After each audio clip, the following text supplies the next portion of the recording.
Okay, let's jump right in. Navigating a new country's job market? It's consistently ranked as one of life's most stressful events, for sure. Welcome to this explainer. Today, we're taking a deep dive into the Brazilian educational and professional landscape. We're going to talk about building your academic trajectory, having the conversation about professions, nailing those job interviews, and understanding basic labor rights like the CLT. Whether you're figuring out the system for yourself or just curious about how integration works here, you are in exactly the right place. Now, we all know that moving to a new country, or honestly, even just jumping back into the job market as an adult, can feel incredibly daunting. It's kind of like playing a complex game where nobody bothered to hand you the rulebook, right? Well, think of this as your ultimate roadmap. By the end of our time today, you're going to have a super clear blueprint on how to actually build a career and, absolutely crucial, how to secure your legal rights in Brazil. So, here's our agenda for the breakdown. First, academic trajectory.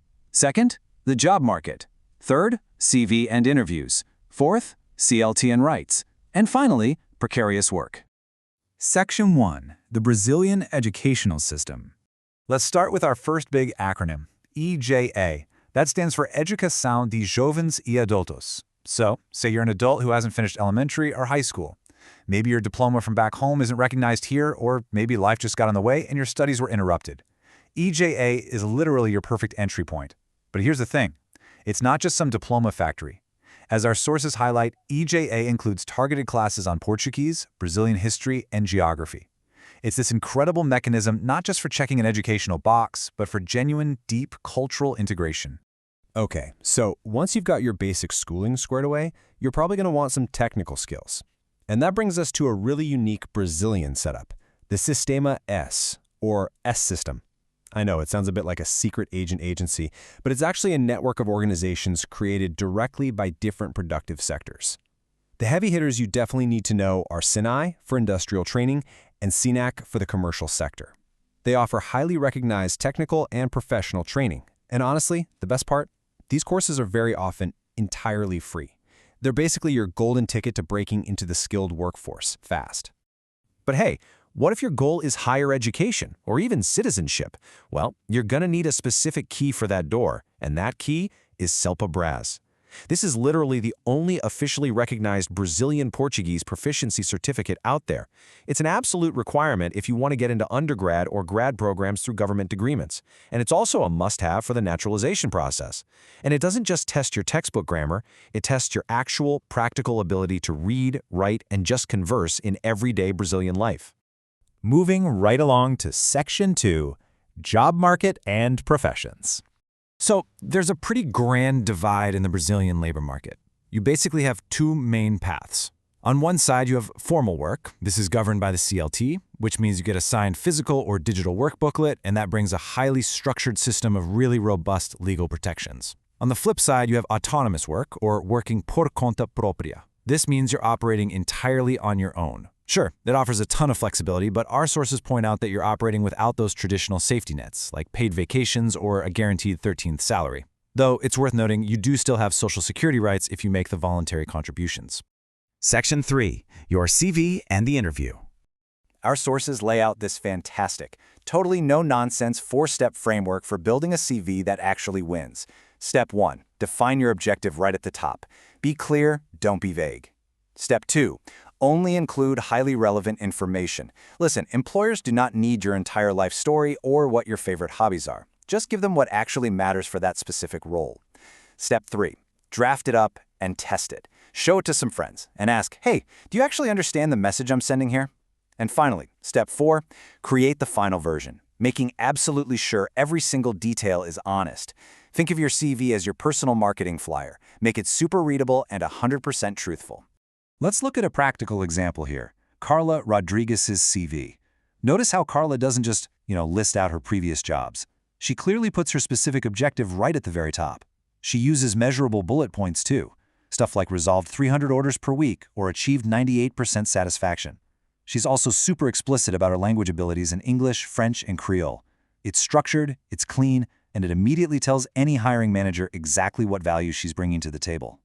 Now, a great CV gets you in the door, but how you present yourself, that's what actually seals the deal. For the interview itself, the rules are pretty straightforward, but absolutely vital. First, Arrive punctually. Lateness is just a massive red flag. Second, understand the specific role you're applying for. You've got to do your homework on the company. Communicate your past experiences clearly and keep a confident, professional posture. Just remember, an interview is really just a structured conversation where you get to prove all those awesome claims you made on your CV. Section 4. The CLT and your rights. If you are formally employed in Brazil, you are protected by the CLT, the Consolidação das Leis do Trabalho. This was established way back in 1943 during the Vargas era, and it is the foundational legislative norm governing labor rights here.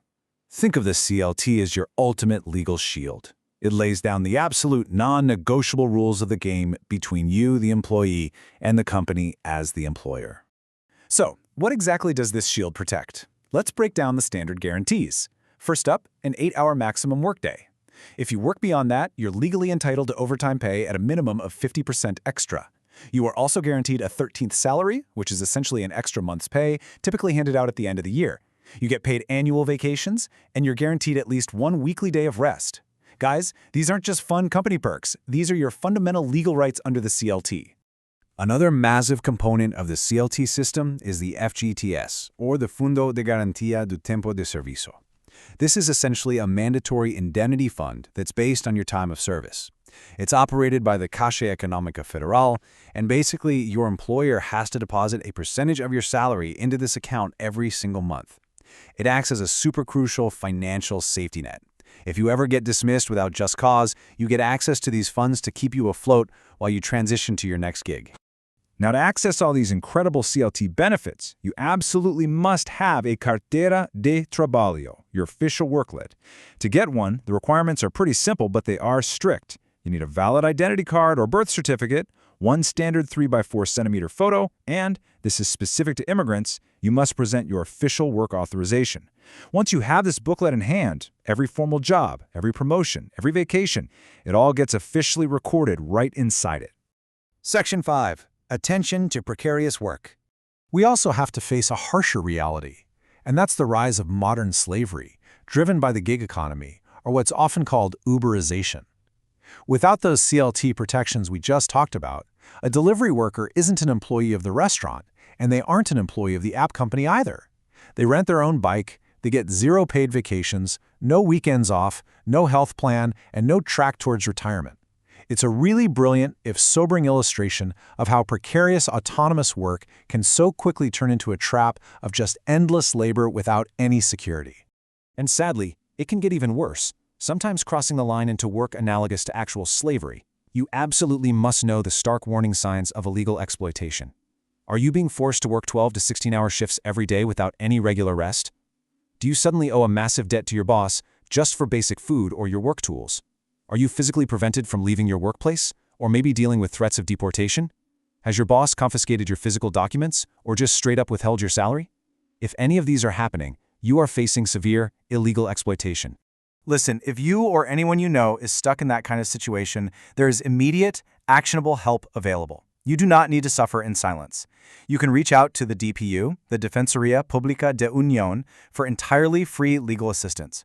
You can also download the MPT Pardal app right to your phone to report labor abuses directly to the government. Or for severe human rights violations, you can simply call DISC 100. Please remember, these resources are free, they're completely confidential, and they are there to protect you regardless of your immigration status. Wow. Okay, we've covered a tremendous amount of ground today. From finding the perfect EJA or Sistema S course, to drafting an absolutely killer CV, to demanding your CLT rights, and even recognizing the dark signs of exploitation. You now have the knowledge to navigate this complex landscape safely and effectively. So, my final question to you is this. With this comprehensive roadmap now firmly in your hands, what is going to be your very next step to build a successful, secure, and empowered professional life in Brazil? Think about it, take action, and I'll see you in the next explainer.